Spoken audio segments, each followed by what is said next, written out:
안녕하세요. 마틸다입니다. 오늘도 이어서 한 사제의 구마 실화를 다룬 책 구마 읽어드리겠습니다. 사례. 나를 도울 수 있었던 사람 구마 사제. 제가 겪은 일은 다른 사람들에게도 필요할 것 같고 우리가 읽는 복음 말씀을 증명하는 사건이기 때문에 공개하기로 어렵게 결정하였습니다. 악마들의 방해가 시작된 것은 1974년입니다. 의사들은 저의 이상한 질병에 대해 아무런 실마리도 잡지 못했습니다. 정신과 의사들은 정확한 병명을 밝히지 못한 채 의아해할 뿐이었습니다. 한 예로 갑자기 숨이 막혀오는 증상과 온몸에 전류가 통하는 것처럼 일어나는 신경 발작 등이었습니다. 한밤중 가끔씩 일어나는 난폭한 증상 때문에 다급히 의사를 부르는 일은 거의 남편의 일과가 되었습니다. 이런 기현상을 겪으면서 교회를 멀리하기 시작했고 기회 있을 때마다 종교를 비판하는 말을 서슴없이 했습니다. 이전까지 저는 신앙인으로 살아오면서 성당 활동에 참여했으며 가톨릭 단체의 단체장까지 했기 때문에 이런 제 모습은 전혀 예상치 못한 일이었습니다. 처음에는 신앙의 성숙 단계를 위한 위기 정도로 취급했지만 신랄히 교회를 비판하는 제 열변은 무려 10년이 넘게 지속되었습니다. 이런 일이 있기 전에는 자주 성당에 머물면서 성체 조배를 했지만 그 일 이후 슬슬 피해 다니는 도망자의 입장이 되어버렸습니다. 모든 신앙생활이 우스꽝스러운 일이 되었으며 사제들은 연극을 하는 것처럼 보였고 신자들의 행위는 어처구니 없어 보이기 시작했습니다. 남편은 신실한 가톨릭 신자로 신앙을 멀리하는 저를 보면서 고통스러워했습니다. 저는 신앙과 담을 쌓으면서 남편과도 거리를 두기 시작했습니다. 그리고 1978년부터 이국적인 경험에 취할 수 있는 의롭지 않은 집단과 접촉하기 시작했습니다. 그러면서 저는 점점 더 난폭해지고 이런 집단을 위한 놀이객감으로 제가 내던져지는 데 개의치 않았고 쾌락과 완전한 자기 파괴의 시기를 경험했습니다. 몇 년 동안 명상가들, 치유 능력이 있는 사람들, 무당들을 찾아다녔습니다. 날이 갈수록 저희 육체는 심각한 상황으로 빠져들었고 사슬에 묶여 몸이 조여오는 기분이 들었습니다. 소화불량에다 신장 이상, 관절염 등으로 지쳐 있었습니다. 허약한 상태이면서도 저한테 강한 욕구를 촉발하는 심리학 강의가 있는 날이면 제 몸이 살아나는 듯 했습니다. 지금도 분명한 것은 당시 제가 구마사제가 있다는 말만 들었어도 명상가들을 그렇게 찾아 헤매지 않고 일찍이 그 지옥에서 나올 수 있었다는 사실입니다. 그토록 오랫동안 교회에 봉사하고 신앙을 실천하면서 살아왔지만 불행하게도 저는 단 한 번도 구마사제에 대해 들어본 적이 없었습니다. 저는 점성술에 상당한 관심을 갖기 시작했으며 윤회설과 점성술 기법으로 여러 가지 사건들을 해석하는 수준에까지 이르게 되었습니다. 1981년 어느 날 저는 이제껏 겪어보지 못한 정말 비굴한 사람을 만나게 되었는데 그는 정신 나간 정신과 의사였습니다. 정신질환으로 정신병원에 입원한 것을 나중에 알게 되었습니다. 가능한 한 많은 사람들을 파괴하기로 루치펠과 계약을 맺은 사람인 것을 시간이 지난 후에야 알았습니다. 저는 어떤 일로 해서 그의 병원에 초대되었는데 그는 1년 동안이나 제 육체와 정신을 최면술로 유린하면서 자신의 쾌락 도구로 삼았습니다. 그는 자신이 원할 때만 최면을 걸었고 저는 그런 미치광이 의사가 저를 희롱하도록 이끄는 악마의 영향을 받고 있었습니다. 심지어 어느 날인가는 그 의사에 의해 목이 졸려 죽을 뻔했으니 상상해 보십시오. 그 순간 성모님께서 저를 돌보셨습니다. 어릴 때 부모님은 저를 성모 성심께 봉헌했습니다.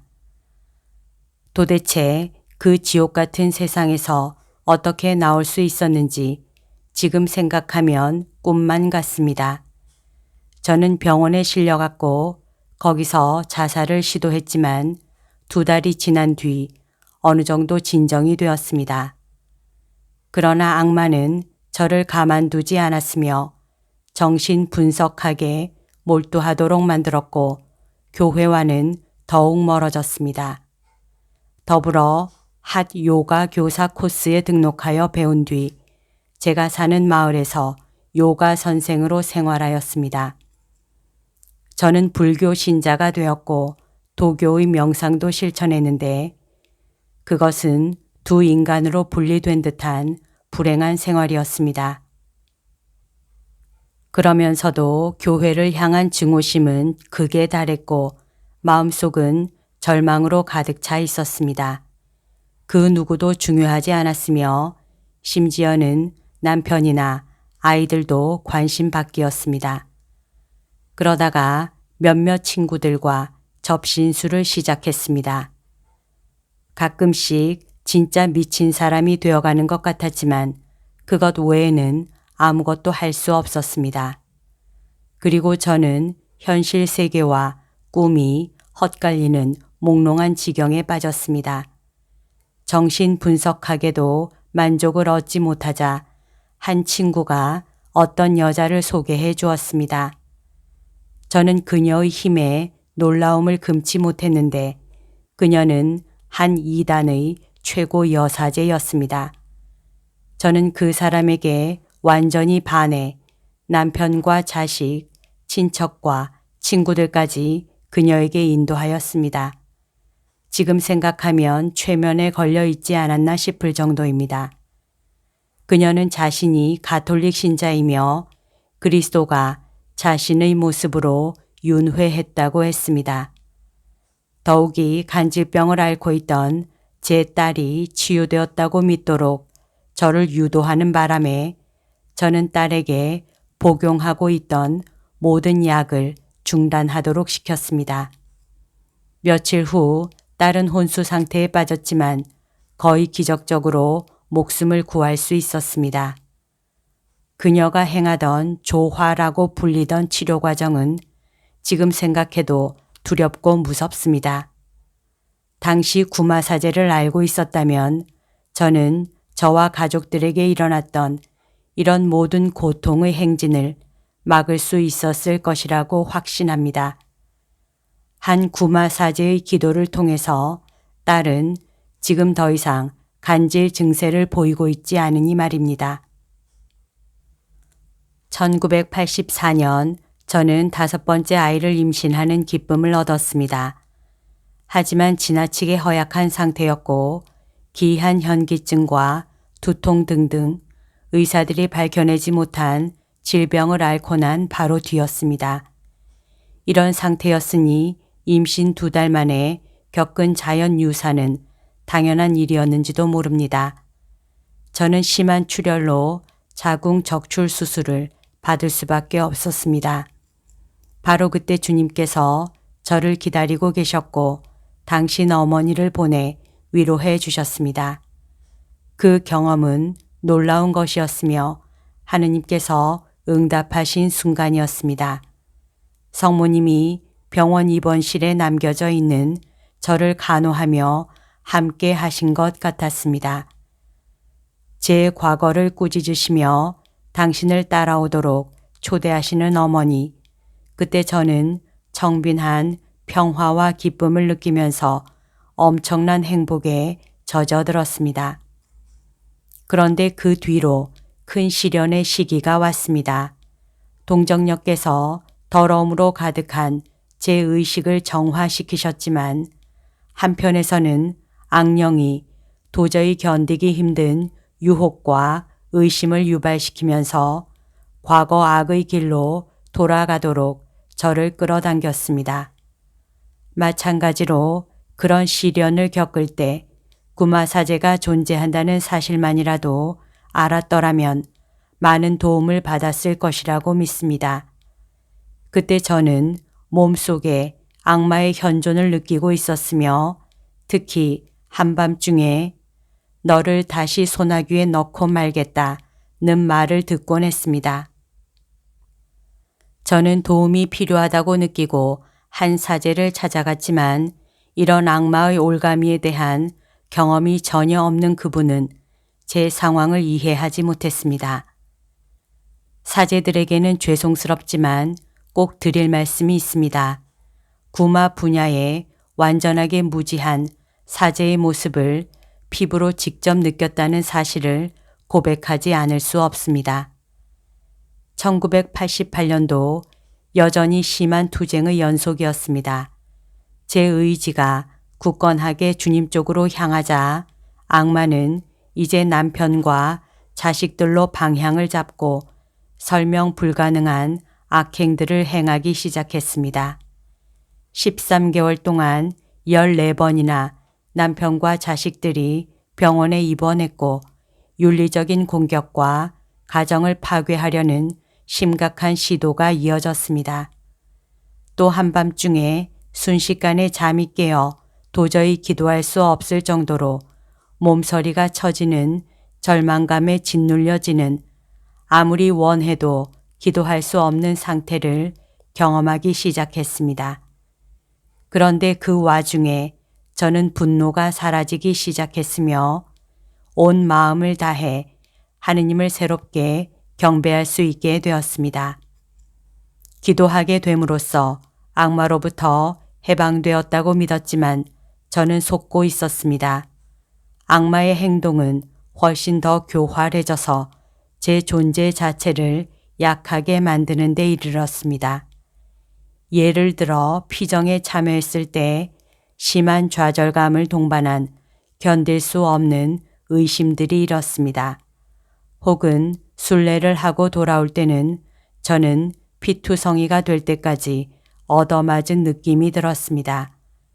기도하면 할수록 선을 위해 노력하면 할수록 악마는 훨씬 더 사악한 생각들을 더욱 강하게 조장하곤 했습니다. 몸 전체가 아프고 불면증, 기억상실증으로 고통당했습니다. 도저히 견딜 수 없어 가정을 버리고 어디론가 멀리 도망쳐야겠다는 생각까지 했습니다. 저는 그렇게 2년 동안 큰 고통들을 겪었고 한 구마사제의 도움이 없었다면 아마도 지금 모든 사람이 거부하는 인간 쓰레기로 나 뒹구는 인간 껍질이 되었을 것입니다.